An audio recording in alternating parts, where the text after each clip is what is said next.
Hello, does my voice come through? Is this sound okay? I, I see, I'm reading the chat. There's several messages. Yes, okay. Oh, that's good. I improved it much since the week before the spring break, and I think this system is going to work much better. Well, you may have seen yesterday's email from some administrator.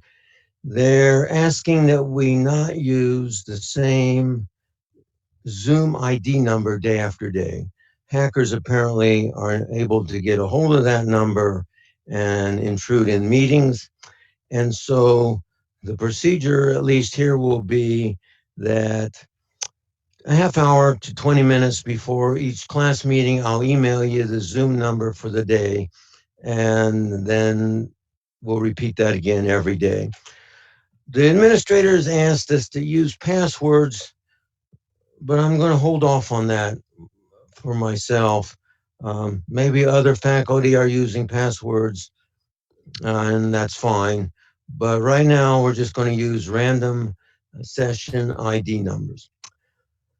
Okay, I'm soon going to switch the camera to focus on my desktop. And the subject for today is assignment 5. Perhaps 10 or 12 people have already submitted number 4, so they need the information for number 5, and that's why it's going to be presented today. And then in the remaining 3 weeks, I think we have, I'll touch on other related topics. But this is the big one, and there's quite a bit of math involved here. And does anybody want to record this? Either Yes, I see. Let me set. There have been a few requests. Let me click those permissions. Okay, hold on, everybody. I need a minute here. Jessica.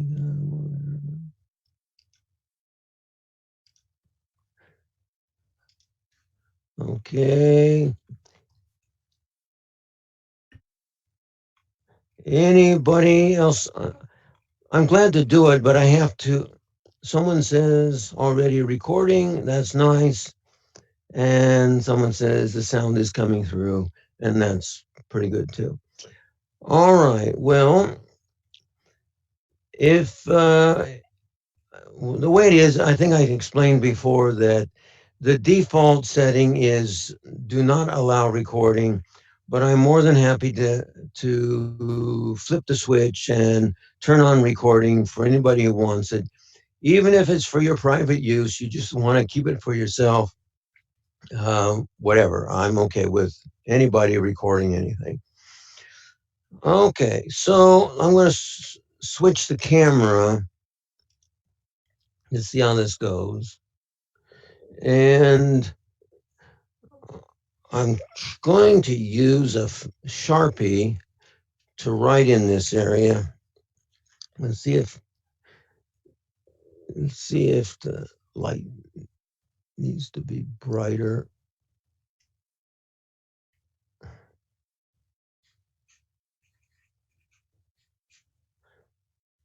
Okay, I think that's that's a Sharpie pen. I think it will show through the camera. The camera is mounted on the edge of the monitor, facing straight down on the tabletop, and I hope that works. Okay, let's undertake. Okay, someone says in the chat room, let me fix a couple more recordings. Okay.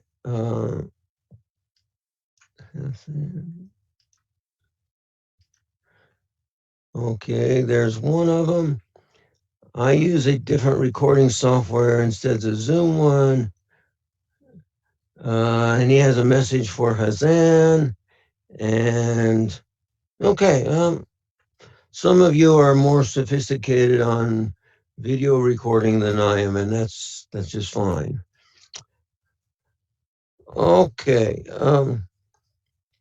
so There's a brief pause here.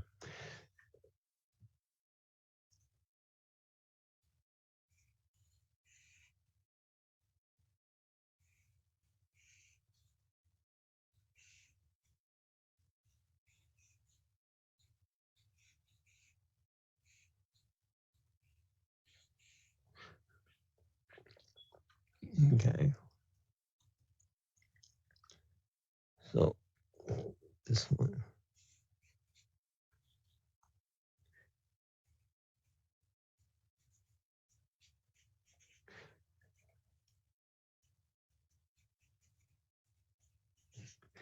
C and C plus plus and C plus plus.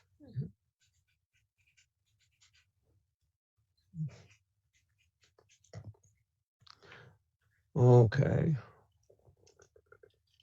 Let's see there's a focusing issue here.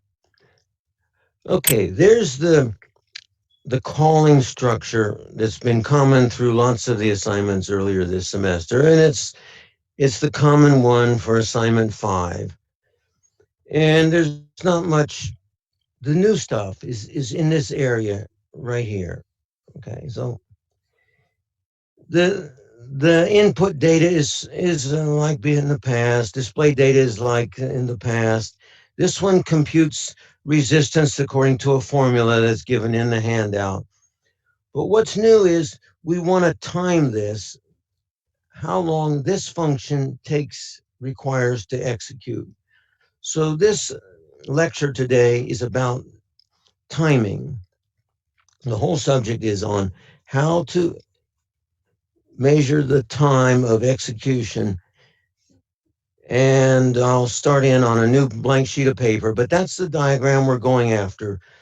I'm not going to lecture on the side pieces, inputting the 4 values, outputting the results, or setting up the call to those pieces. What we want to focus on is how to measure the time using the CPU clock to how long this one in the middle will execute. Okay, so let me get a new piece of paper. Where'd my paper go?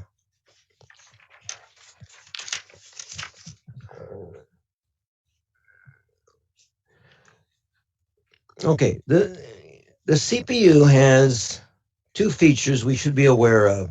CPU has a frequency.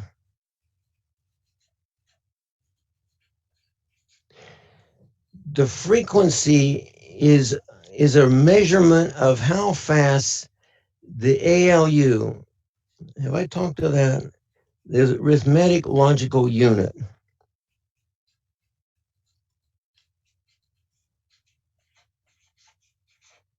Okay, so that's where instructions are actually performed. They're taken off of the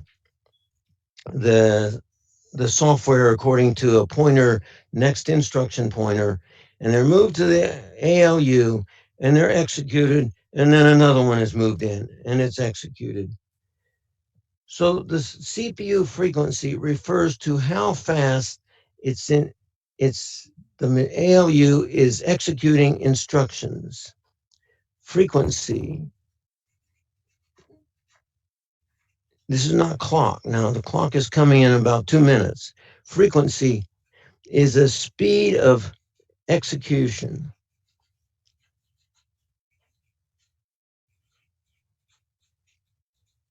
Okay. Now, your CPU will be advertised to have a certain frequency, and common numbers are like 2.4 gigahertz, 2.7 gigahertz, 3.6 gigahertz. Those are all common numbers today. In the past, we had slower machines like 1 gigahertz or 500 megahertz. But today, these are kind of common numbers, and it refers to those are frequency numbers. They refers to the speed of processing instructions. Okay, you can think of it as like heart rate. the heart beats, and that's how fast it's pumping blood through your system. The the frequency is how fast instructions are being fed into the ALU. All right, well, along the side with this, there's a clock. The clock is not frequency, it's different.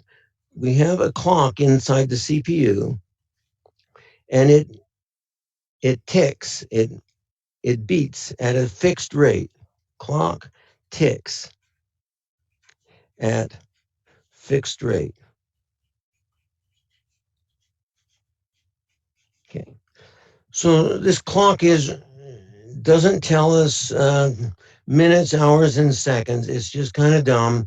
It ticks at a fixed rate continuously, and we're able to read a counter of how many ticks have occurred. There's a built-in counter that counts those ticks. This clock starts at startup time. When you boot your machine during the pretest, there's one point where it starts the clock counting. So it's at zero sometime during boot up. That word is boot up, BOOT. Okay, so here we have two measurements, and let me back up to frequency. You know, if your computer is doing no work, it's not under any load, this frequency drops down. So this varies.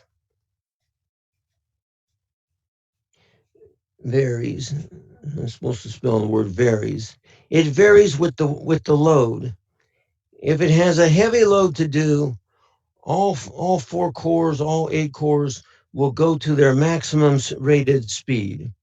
So it varies with the load. Okay. If you walk away from your computer and it's not downloading anything, it's not calculating anything, it's simply sitting idle, it will drop to its lowest speed in frequency. However, the clock doesn't change its rate. This is fixed. Clock speed is fixed continuously, no matter what the load is, whereas the frequency changes over time. All right, so you're going to need to know what your frequency is at its maximum number. Here, let me explain that further. These engineers who design computers have fixed the clock. It's fixed to be equal to the rate of maximum frequency. Max frequency.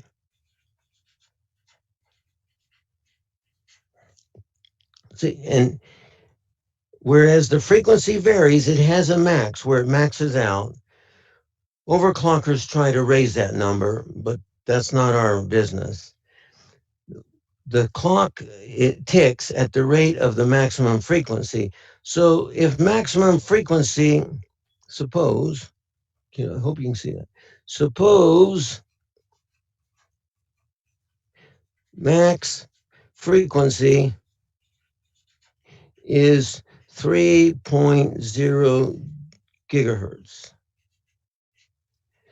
That says the clock is ticking at the rate, clock ticks at 3 billion ticks per second, okay, regardless of what the CPU is doing. All right, so 3 billion ticks per second. One second, of course, is 1 billion nanoseconds. I'm going to use NS, standard abbreviation for nanosecond.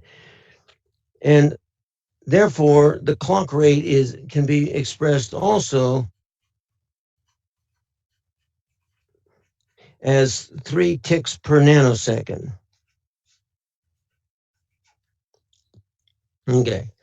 So that'll vary from one computer to another, which they all have a different clock speed. How do you find your clock speed? Um, I'm going to do it. So let me start.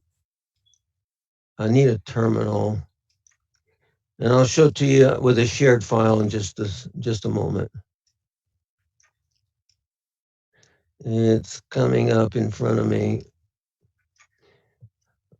Okay, yes, CPU. So let's share this one. I think it's this one. Yes, okay.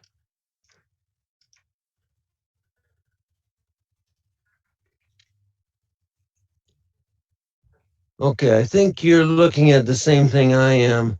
It's the it's from the terminal, and the command I used is up here at the top, lscpu.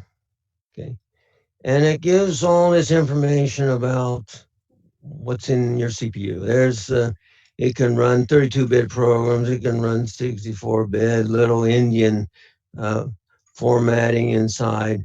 But what's of interest to us are these numbers right here. Okay.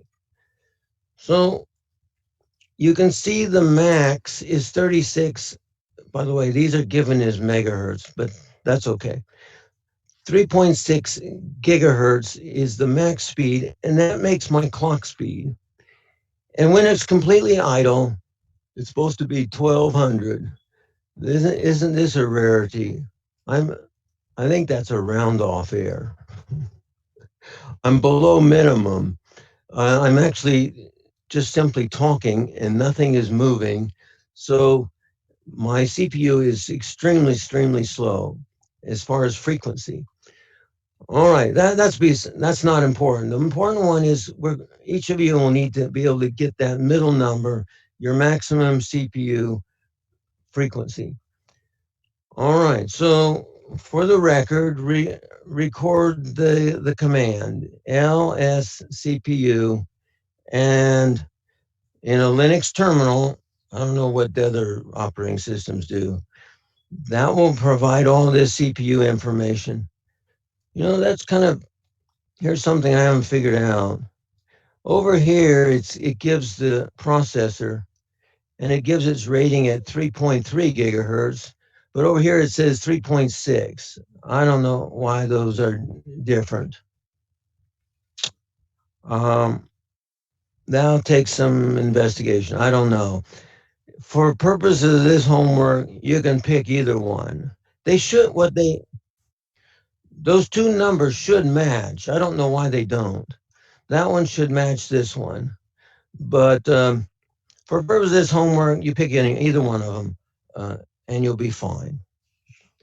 Okay, let me look at the chat room. No questions up till now.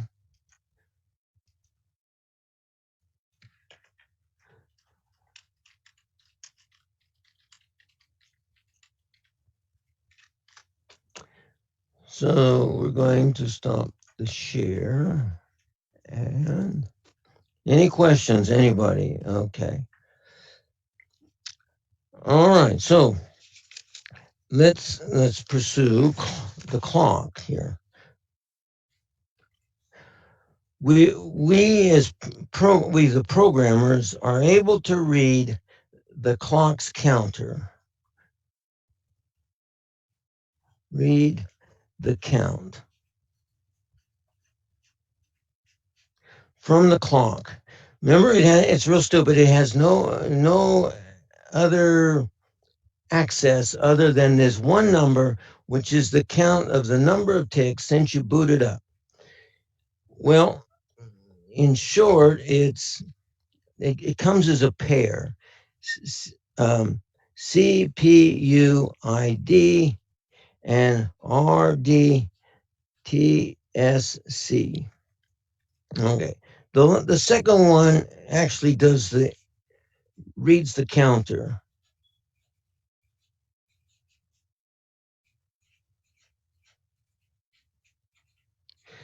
Okay, so why do we do them as a pair? You can Google online for this second command, and it will always tell you run them as a pair.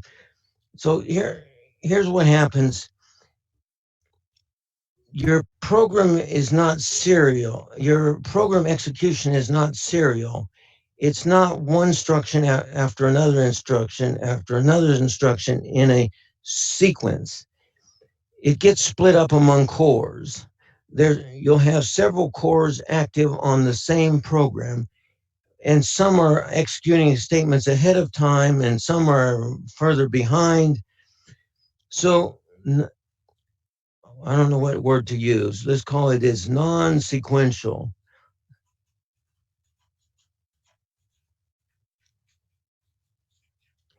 And that's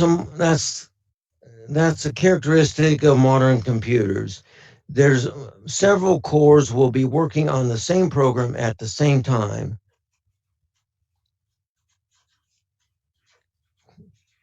Okay, and that's fine. Several cores are active on the same piece of program at the same time, and we like that. What the first one does is it brings them all to a halt. They have to complete the block of code they're working on, and they all come to a single pause so that the time counter can be read with everything paused. I don't know if I said that clearly. So CPU ID, in short language, it pauses everything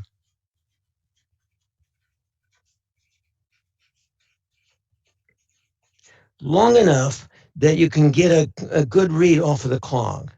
It's only a help for the one that comes after it, RDTSC. Okay, so don't split them up. Keep in your program. Assignment number 5. Keep those two together, and well, I think you can. In assembly programming, we like short names, no long variables. I think you can see what they mean. CPU, and then is followed by identification. Okay, so it does a lot more than just pause everything. It does a lot of other. It fills other registers with other stuff that we're not interested in. The second one, the RD, is short for read. The T is for time. The S is for stamp. And C is for counter. Okay, so that instruction it does what its name kind of says. It stamps the time by this counter, and we call it sometimes a timestamp. The timestamp is simply a long integer, a 64-bit integer. Any questions? I'm reading. Could I write bigger? Uh, yeah, I can write bigger. Let's see if I can. If I lower my monitor, I might get closer to the piece of paper. Okay. Now the monitor has hit the top of the table, so it won't go any lower. But I'll write bigger. Okay. So backing up, so you see all this. It said these two instructions go together. They're a pair. The second of the two is actually going to read the count of ticks. And we have the issue in modern computers that of non-sequential execution. That's in days in the past when there was a single core, everything was sequential execution. But in a modern time, that's not true. So the first instruction, the CPU ID, is simply a help to the second instruction, which does the real work. And for those who wonder, here's where we get the name of that second instruction. Okay, so a number read from the clock is called a timestamp.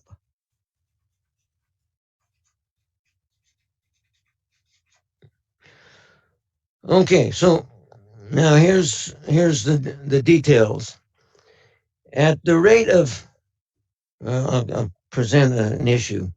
At the rate of 3 gigahertz, GHz,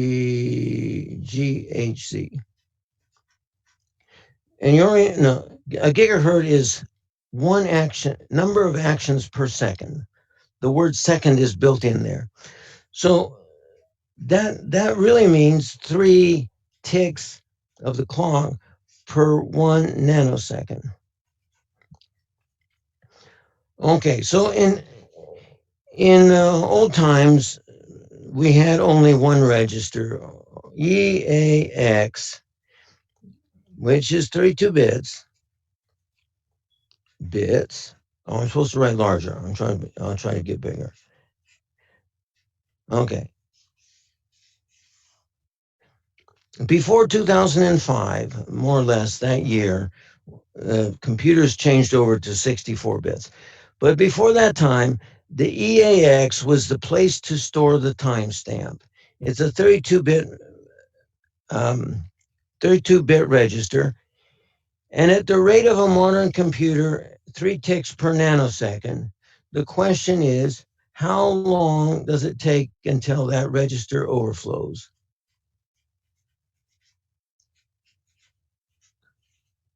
Overflow.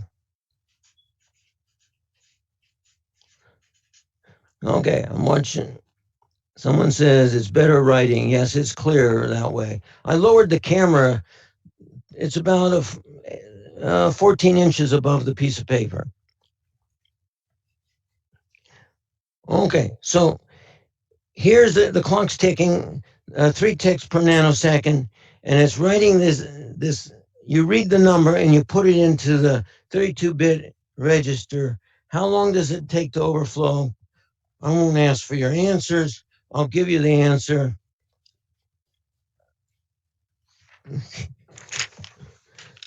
The answer is it overflows in 1 1/3 seconds.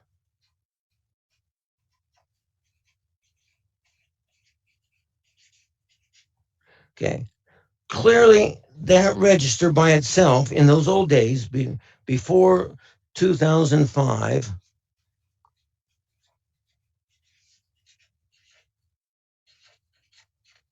before 2005, they could only record up to 1 1/3 seconds. Well, of course, the machines weren't as fast as today, but nevertheless, it wasn't enough. So what happens is RRDTSC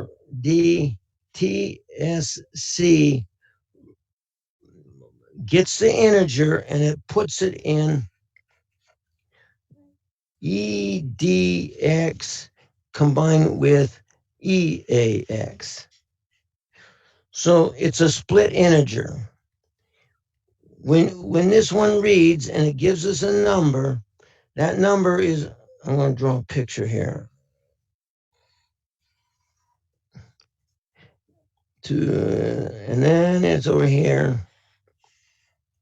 And so this is RDX, and this is RAX. And the number is split in the two lower halves. It's in here, and it's here. Okay. The low 32 bits are here. Low 32 bits. And the high 32 bits are over here.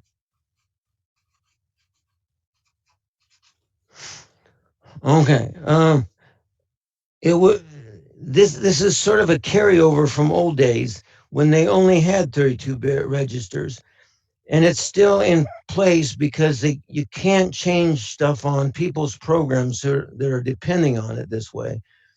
So it would be nice in the modern day that this number would be placed into a single 64-bit register, but it doesn't work that way. We have to deal with what we're given. So in short, this assembly instruction gives us a 64-bit long split into two registers. So as programmer, our job is to put those two pieces together into a single number.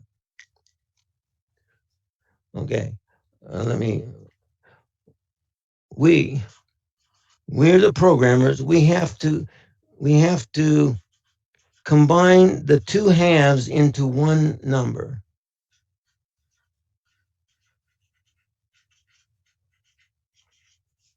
Into one number.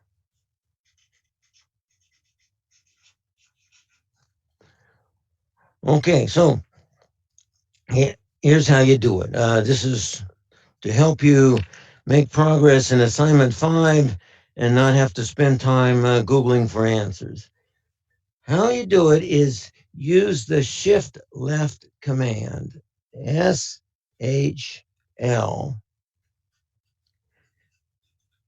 shift left. Okay. And it looks like this. Um, well, shift left. I could just let me just pick any register. R14, comma 2. That means take all the bits in R14 and move them to the left to higher places, 2 bits. Okay, so let me see. Here's R14 and it's full of numbers.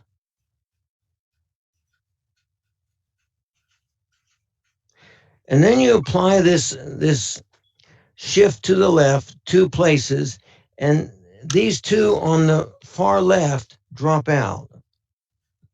So we lose these. They drop out. And the end result is that the register R14, well, these 2 over here move in there. Take the place. 1 0 1 1 1 0 1 1 1 1 1 0 0 1, and 2 new zeros are added in.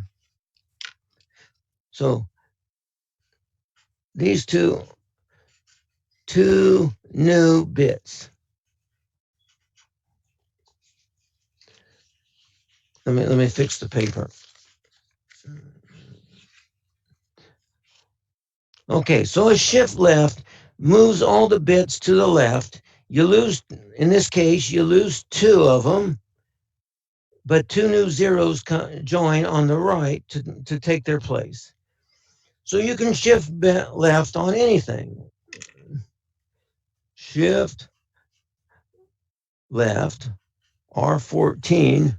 Now you tell me, what does this do? Shift left, R14, 64. What do you think? Do I have where's the chat room? I don't know. I'm not focused on it. This instruction, zeros out are 14. Okay. So one way to zero out a register is to shift left 64 times and you end up with all zeros. Okay. There's also a shift right, which we don't use in this homework, but shift right is the very same thing going in the other direction. Shift right, R14, 10 will move all the bits 10 places to the right, and 10 new zeros will join on the left. So this creates 10 new zeros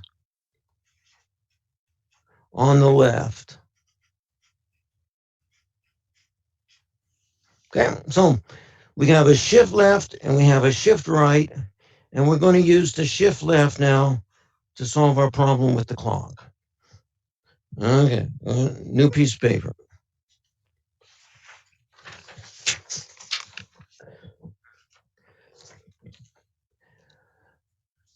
Okay, so what was our problem? Our problem was that the clock gave us a number, and it's in EDX with EAX. And then in picture form, this number is down here, part of RDX, and it's over here, part of RAX. Okay, so I'll make life short. Let's make it a short story here. We're going to take these 32 bits and shift them over here, and it will leave zeros. I forgot to explain. This is already a bunch of zeros. And then we're going to OR them together. So it's shift, then OR. Okay, so it would look like this. SHLRDX, comma 32. Okay, I'll go on and draw the picture later. Then it's OR RDX, comma RAX. And the end result is that RDX has the complete number result. RDX has that complete number. This part was the old EDX, and this part is the old, what was it, EAX. Okay. So the two pieces have been put together and it forms a good binary number. This is the clock value. Am I writing big enough? This instruction, yes, is much clearer. Okay, well, so your program, to save you time, you could Google and search for all this, but here's the answer. We do those two instructions together, CPU ID and then RDTSC, and it gives us this. And then you perform these two instructions together, and it gives you this. And that's what we really wanted to get a hold of. And then you save it in a safe place. Move it somewhere else. R13, comma RDX. And then we say that R13 holds the timestamp from the clock. R13 holds timestamp.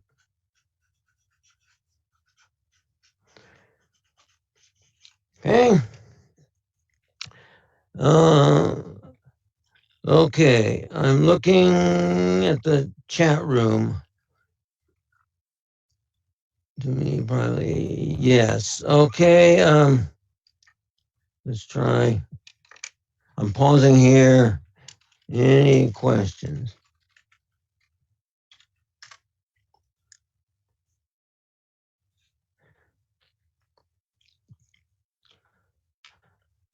Okay, so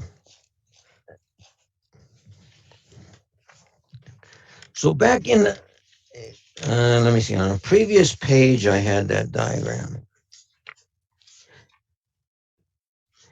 Here's where we started today. And this function here is where we're going to get the timestamp twice. And I'll outline that on the next page. So put it back here. RDTSC is right there. Someone says, what does OR do? Ah, I get it. I see your question. Okay. Okay. assembly programming, ASM, has, well, there's three famous ones. There might be others that I don't know about. ASM has three logical instructions. Instructions. Okay, and we are now introduced to the first of them. You can probably guess. There's the or instruction, there's an and instruction, and there's a not instruction. Okay. The first two require two operands. So it would look like or R8, R9.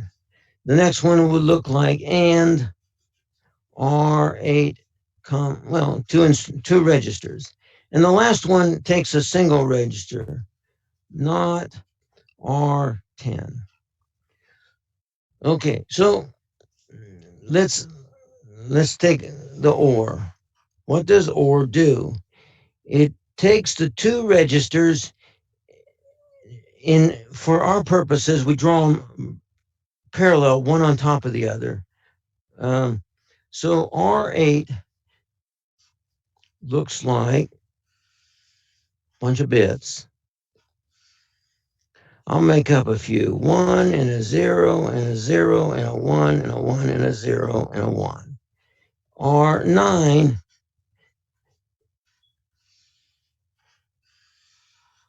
has other bits. 0 and a 1 and a 1 and a 0 and a 1 and a 0 and a 1.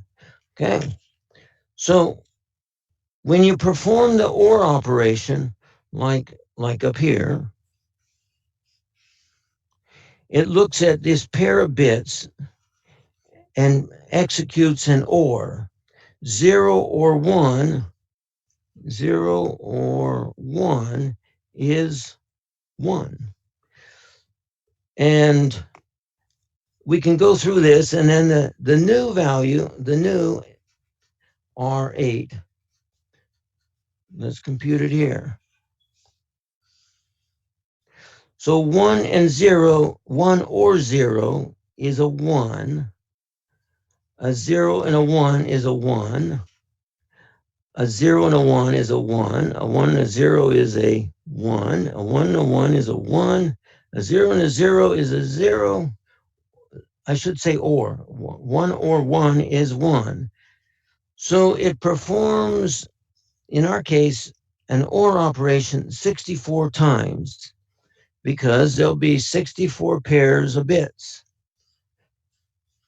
And the end result is called the OR of the previous two registers. Okay. And it does the same thing, but you and pairs of bits, you don't OR the pairs of bits. The not turns everything over. It's a flip. So there's an R9 above us. If we had the instruction not R9, then it results in every one of these bits becomes its opposite. It becomes 1 0 0 1 0 1 0. Okay. So a not is a flip, an or and the and instructions do pairwise computation on every single pair of bits. So it actually does 64 of these, 64 ors or 64 ands. Now, electronically, it's not going to do them one by one. It's going to have 64 wires come together and perform that operation in hardware all simultaneously. It won't do them one by one like a loop or anything. Is that good enough for ors? Okay, we're going to leave it. So backing up one page. Okay, so here we needed that or. And why does that work? Because See, when you OR 0 with anything else, you get that other anything. Let's make the application here. Okay. We start out with RA. That was, I'm losing my ink here. Let's switch. RAX. And let's use small number of bits. RAX started out with 00001010. Okay, so here, the small piece over here, that's from the clock. That's the old EAX. Then RDX started out with 0000, and then it had its own number, 1100. Okay, and this is RDX. Okay, the first thing we do is do a shift operation. So RDX now becomes, this got filled in with zeros, and those 4 bits moved over. So it looks like this. Okay, so see if I have a blue one. What we're going to do is I said the wrong word. We're going to OR together this piece circled in dark blue with this piece circled in dark blue. And look at the pairs. When you OR this 1 with this 0, you always get the answer back here. If I OR this 1 with that 0, I get this answer. If I OR this with that, I still get this answer, and I get this answer. So the OR operation preserved this upper number.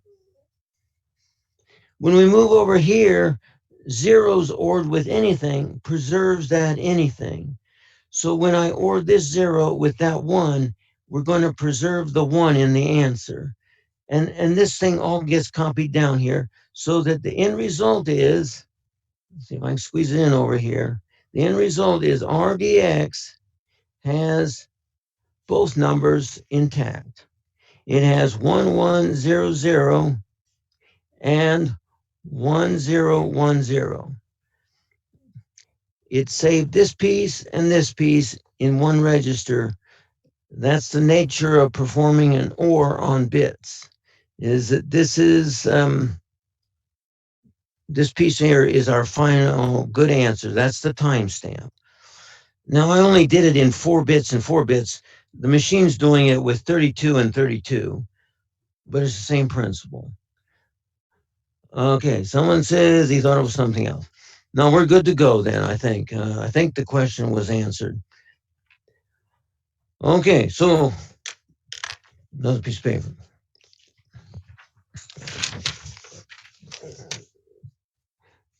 Okay, so we're back at the assignment 5. It has the basic tree structure we've used all semester. It's this one, it's this one, it's 3 down here.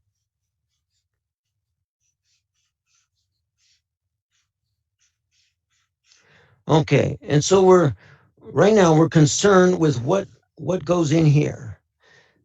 So we're gonna in such a way that we can measure this one. This one is called resistance. All right, so inside of here, we're going to get the timestamp, our CPU ID, RD, TSC. Okay, then there's a block of code, a block of statements to set up resist. We've done it all semester. You set up some stuff before you make a call. Set up for the call. You set the parameters in the proper registers, and then you call resist.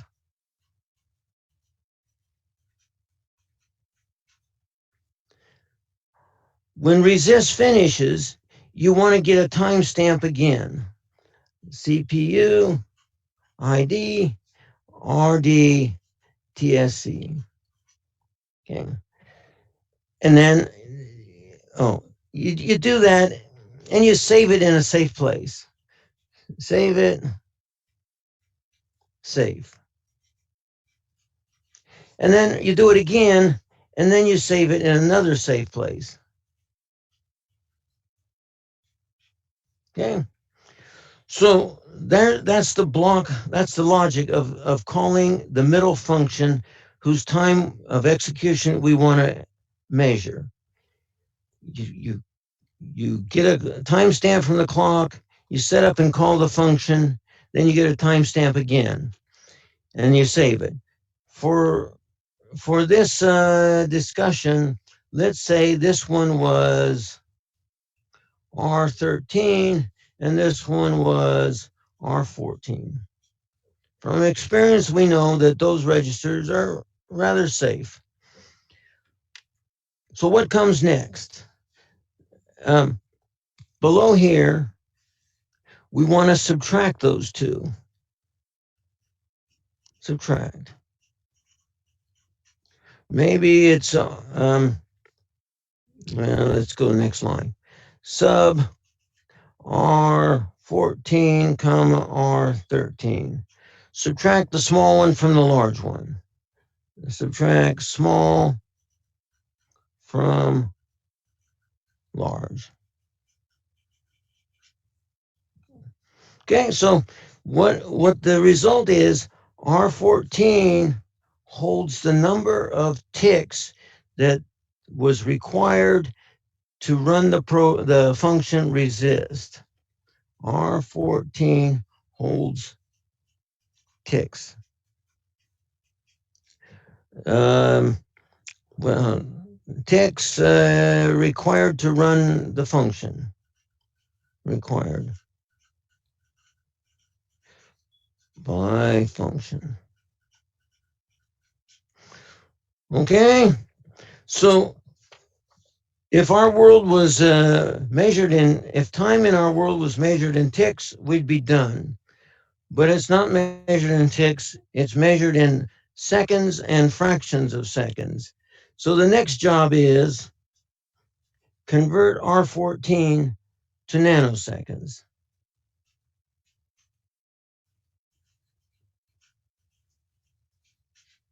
R14 to, the units of R14 are currently ticks, but we want to convert it to units of nanoseconds.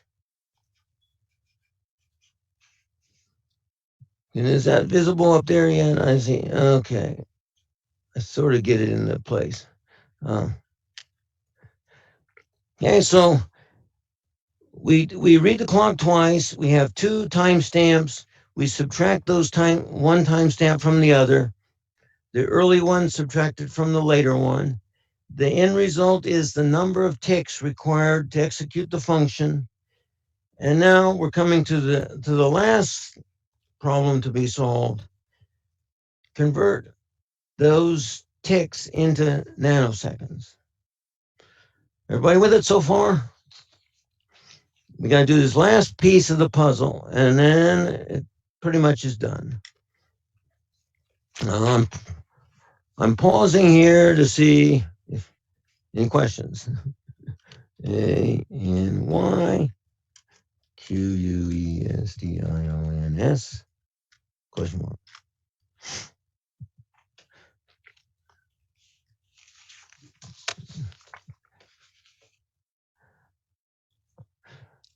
Okay, well, how's our time? It's been 1 hour, but it's another 10 minutes. We'll soon be finished.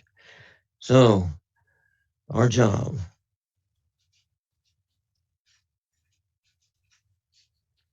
Convert R14 currently in the units for our ticks to nanoseconds. I don't know if we'll be in the same register. It'll probably be in a different register. To NANOSECONDS. SECs. Okay. Universal time is seconds. This is simply measuring it in fractions of seconds, which is okay.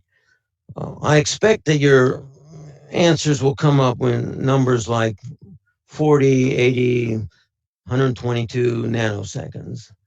Um, it won't be 10 million nanoseconds. It should be a small number. Okay, so this goes back to that clock speed. We need the clock speed.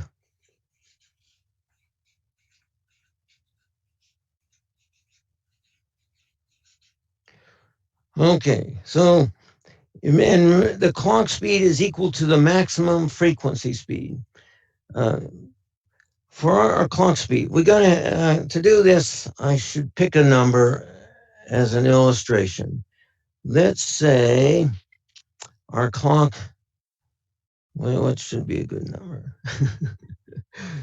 Two 2.5. Is that a good 2.5 gigahertz? 2.5 billion ticks per second. Okay. Now I'm trying to remember how this goes. Okay. 2.5 billion ticks.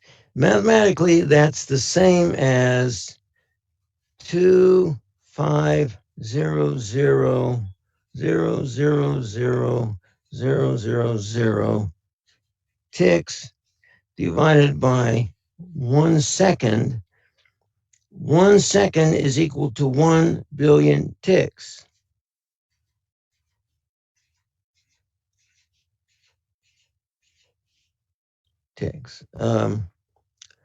I didn't say that right. 1 second is equal to 1 billion nanoseconds. Okay. So we have this fraction, ticks divided by nanoseconds. And all these zeros cancel. And we're left with 25 over 10 ticks per nanosecond. Okay, that's clock rate. So it's simplified. Instead of this 25 billion number, this is clock rate. Okay, now what's our next step? We have, do you remember from high school they had a formula that said distance is equal to the rate times the time? Okay, we're going to use that formula and solve for time. Time is equal to the distance divided by the rate. And we have that here. We have a distance and we have a rate. And we're looking for time. We're actually looking for t. We want t. Okay, so what we want to do is take the number in R. This translates to R14 divided by that fraction. Okay, so this is ticks. This is fraction 25, 10 tick per nanosecond. And you remember fractions, the ticks are going to cancel and the nanoseconds go in the numerator. And so it simplifies as R14 times 10/25. Actually, and the result will be nanoseconds. Actually, I see now that I could have reduced that fraction further. That is actually the value in R14 times 2/5 units of nanoseconds. Okay, that reduced to a very nice fraction simply because the clock speed is a very nice number. 2.5 billion, 2.5 gigahertz is a nice, easy number. So it came out to a nice fraction. Okay, so we could do this in floating point registers, but it's actually better in integer registers this time. It comes down to that you've computed the elapsed time R14 in ticks. Now you have this final operation is to multiply by 2 and divide by 5. So this part you do in scratch paper, by the way.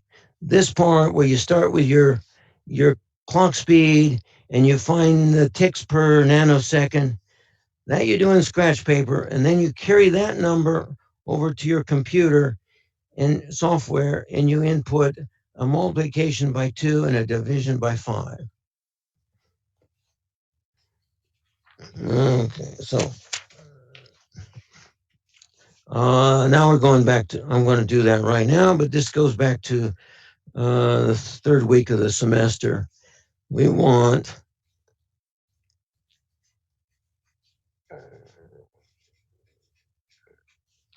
the value in R14 times 2 divided by 5. Well, this should be pretty easy. We got to put it somewhere. RCX2 move. I guess, what else do I have to do? We got to put it someplace. R8, 5, and move. No, just let's IMOL. IMOL R14 times RCX. We multiplied by 2. Now we have to divide that number by 5. So move RAX R15. I said that wrong. R14. And CQO and IDIV by R8. And now the answer is in RAX. RAX holds the answer.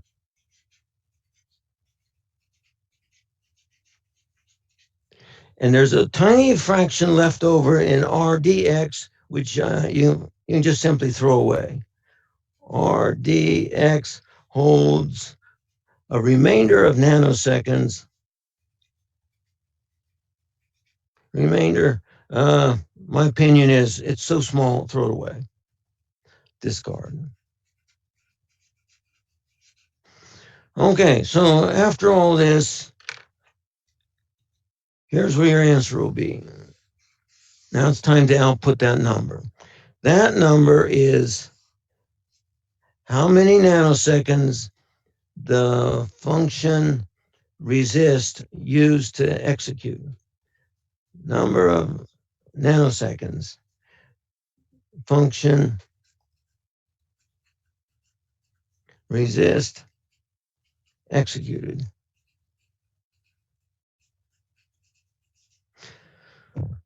And I think we're done.